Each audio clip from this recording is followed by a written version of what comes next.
Recebo bem esses meus hóspedes, mas eles me são secretamente indesejados. Só a polidez não me permite que lhes chame atenção para um fato. Estão se prolongando demais numa casa cujas instalações não comportam visitas. Não sei quando irão embora. Disseram-me outubro, mas 10.000 outubros se passaram e ainda estamos juntos. Enquanto olho pela janela, um céu de sépia que permanece o mesmo há séculos e séculos, como se houvesse colado do lado de fora uma fotografia de céu. Eles se acomodam ao meu redor e ensaiam toques de conforto que jamais se concretizam. Nunca acendemos as luminárias, porque nunca anoitece. Se eu durmo, é somente para sonhar com a madrugada. No começo, pregavam-me peças o tempo todo. Fizeram desaparecer meu Mayakovsky.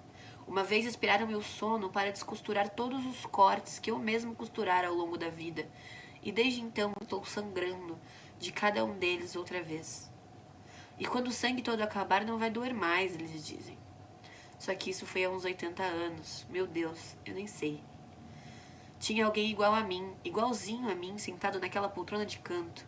Tinha os olhos abertos para o nada e foi mudando de cor e de cheiro. De uns tempos pra cá, só sobraram uns fiapos de cabelo, uma roupa velha ao invólucro para os ossos.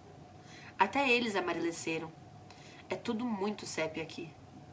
Quando eles todos se forem, vou arrumar tudo e colocar umas cores. Quem sabe, até anoiteça.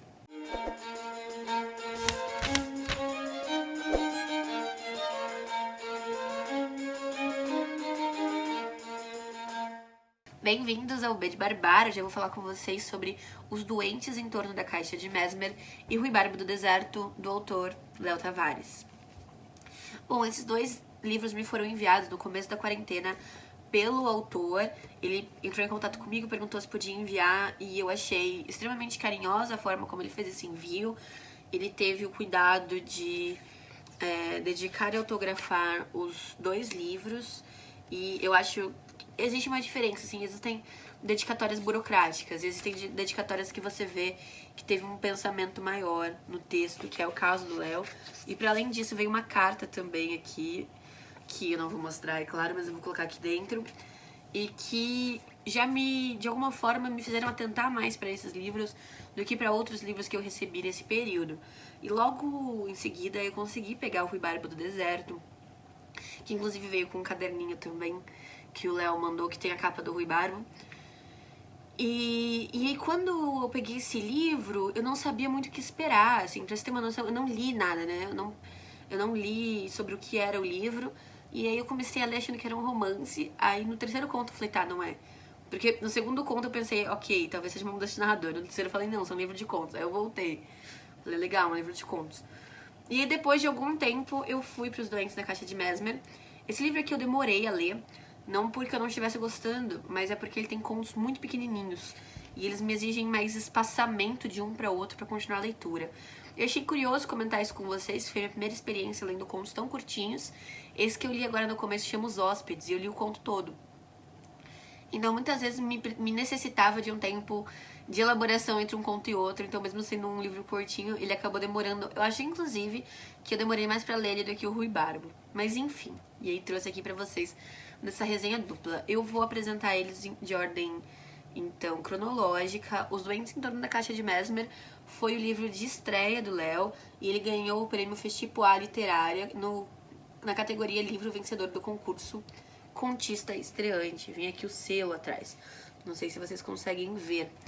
E eu achei um ótimo livro de estreia, porque eu acho que geralmente em livros de estreia a gente vê muitas vezes os autores tentando emular coisas que eles gostam de outros autores. Aqui eu já vejo o Léo, de alguma forma, exercendo essa voz própria dele. Os contos, como eu disse, são bastante curtos, né? Acho que o mais longo aqui tem 4, 5 páginas. Isso que a gente tá falando de um livro tamanho pocket, né? Colocando a mão aqui pra vocês verem que ele é pequenininho mesmo. E é bem interessante porque o Léo trabalha com esses contos que pra mim são contos desmarginados, pra roubar essa palavra aí que é criada pela personagem Lila na série napolitana, da desmarginação. E essa desmarginação é uma coisa que eu gosto bastante, né? A minha autora preferida, que é a Hilda Hilst, faz histórias completamente desmarginadas. E o que seria essa desmarginação? Pra mim, é quando o enredo ele não acontece no âmbito do factual, mas sim no âmbito intelecto emocional do personagem. Então, nesse conto dos hóspedes, por exemplo, a gente sabe que não se passaram 80 anos, a gente sabe que não se passaram séculos. E é isso que o personagem absorveu do acontecido, e é assim que ele expõe para nós, os leitores. Então, a gente não tem uma historinha tradicional de, por exemplo, garoto encontra garoto, eles se apaixonam, combatem o preconceito da sociedade e terminam juntos, felizes. Não é esse tipo de história que você encontra neste livro do Léo. É uma história que vai se passar inteira aqui dentro da cabeça, sabe? E isso é muito bacana. Alguns contos do Léo aqui são mais factuais, mas ainda assim eu acho que ele pula de uma coisa para outra, sabe?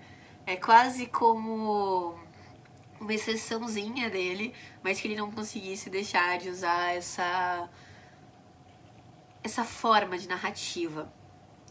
É um livro de contos muito bonito. O Léo é um ótimo frasista, ele trabalha muito bem com as palavras, então mais de uma vez eu li uma frase bonita e aí eu falava, nossa, isso aqui é muito bonito, mas eu precisava ler de novo para entender aquilo ali dentro daquele contexto.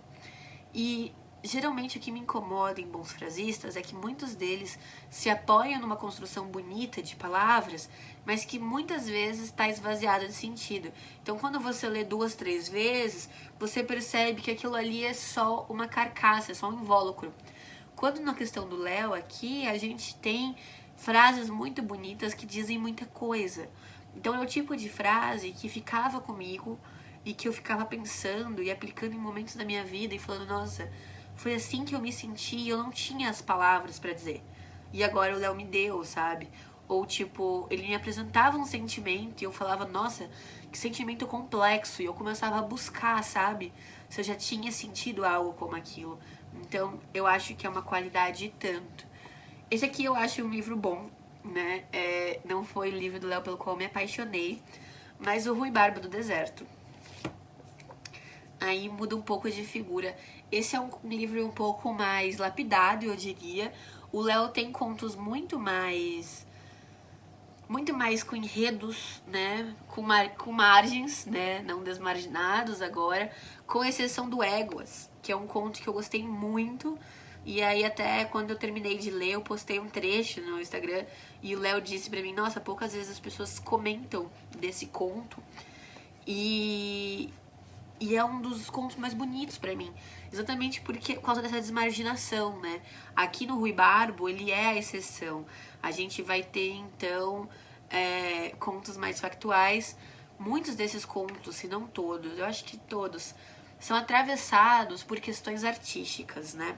E os contos do Léo aqui, eles são especialmente atravessados pela arte.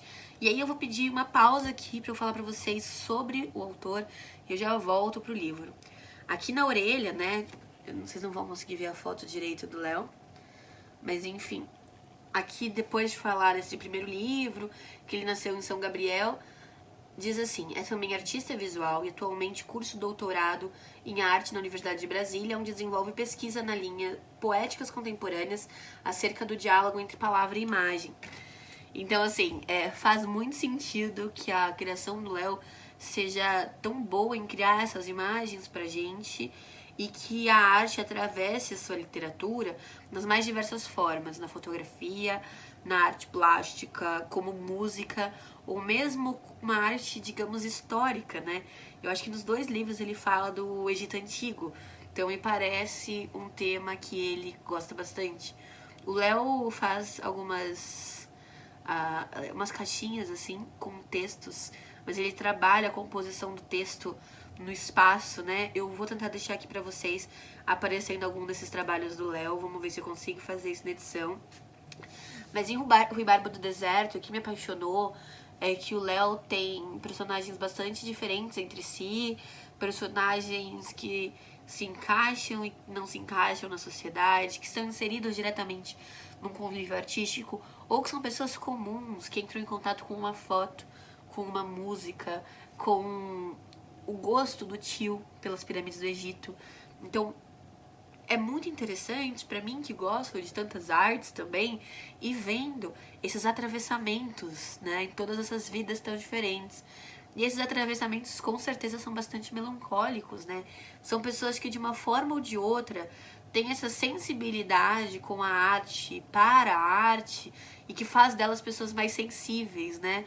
Mais dispostas a sofrer um pouquinho dessa melancolia, né, que é imposta àqueles que sentem. E existe até um conto aqui, eu acho muito legal dizer isso. Eu acho que toda vez que eu falei desse livro, eu falei isso. Quando eu falo que ele é atravessado por artes, muita gente pode achar que é um livro pedante ou que é preciso conhecer essas obras. Eu não acho que seja. O sentido das obras ele é completamente construído dentro dos contos, então mesmo que você não conheça e não vá atrás, você vai compreender o conto sem problemas. É claro que eu acho super divertido ir atrás das obras e das questões que o Léo tá comentando aqui. Eu fiz isso durante a leitura. Mas aí tem um conto que chama Risoles, se eu não me engano. Deixa eu só confirmar. Croquetes, confundi os salgados. Chama Croquetes. E esse conto, eu acho que ele serve pra mim como um desmistificador de que quem gosta de arte é sempre uma pessoa pedante numa torre de marfim, sabe? Porque o Léo vai falar aqui de uma artista plástica que faz uma exposição. E aí a moça que vende croquetes ali perto tem uma conversa, ela escuta fragmentos de conversa dessa mulher com o segurança, se eu não me engano. E aí ela vai entrar numa pira de entender a própria arte, né? Tipo, ela meio que assim, ela dá risada do pedestal em que a arte dela foi colocada. E eu achei isso super interessante, né? Porque nos traz uma visão de dentro de que nem sempre a gente tem que levar tudo a sério. Eu amo a arte, eu duvido que o Léo esteja dizendo que não é uma coisa importante, até porque é toda a vida dele, a literatura, as artes plásticas. Mas é interessante que a gente entenda que para esse vínculo com a arte, ela não pode ser tão sacralizada, sabe? Ela tem que ser, de certa forma, algo do qual a gente possa rir também. E às vezes porque a moça que vende croquetes despertou isso na gente. O que o Léo tá colocando aqui é que você não precisa ser um acadêmico, um grande artista, para apontar falhas, incongruências, ou mesmo a comicidade de uma obra de arte, de uma exposição de um livro. A arte é para todas as pessoas. E eu acho que mesmo sem esse ser o foco do livro do Léo, porque ele vai falar muito das vivências, a arte tá aqui sempre como um gatilho para certas coisas. Mas o fato de a arte ser o gatilho nos mostra que a arte é gatilho para todo mundo. Sabe? Tipo, não é porque uma pessoa não vai ler Proust que ela não pode escutar um samba e despertar um sentimento nela. E Proust é mais importante que samba? Eu não acho. Bom, agora a gente tá entrando já em méritos meus aqui. Mas o que eu gosto principalmente nesse livro do Léo é que ele consegue trazer essas personagens tão diversas. Homens, mulheres, héteros, homos, relações familiares, relações românticas, relações com o trabalho. E ele faz tudo isso sem perder esse fio atravessador de melancolia sobre tela, como eu disse no comentário lá no Instagram. E aqui nos Doentes na Caixa de Mesmer, pra quem tá se perguntando, existem muitas referências também a artes e obras, mas eu acho que aqui as referências são mais diretas.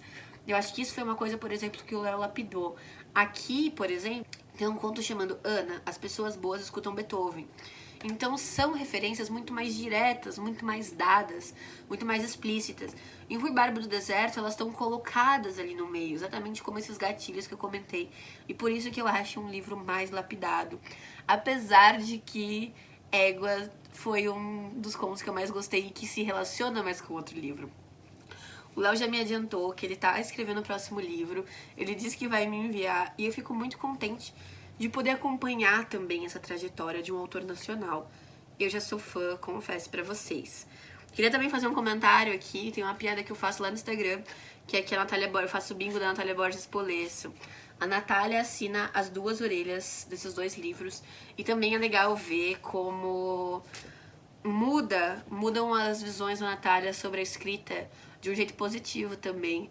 É quase como se o acompanhamento da obra do Léo acontecesse por os olhos de uma terceira. Eu achei isso bem interessante, essa manutenção da orelha da Natália nas duas obras. É isso, pessoal. Espero que vocês tenham gostado desse vídeo.